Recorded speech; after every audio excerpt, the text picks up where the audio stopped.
Angelica. Angela Au. And SK chairman yan siya. Babae yan siya noon. Babae ako noon. Na-dislocate na yung body ko. Pero masaya ako sa friends. Very dear body.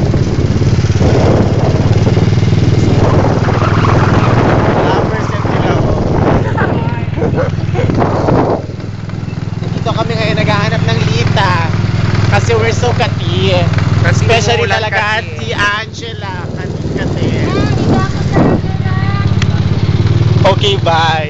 Okay, maghanap muna kami Lita. Bye-bye. See you later.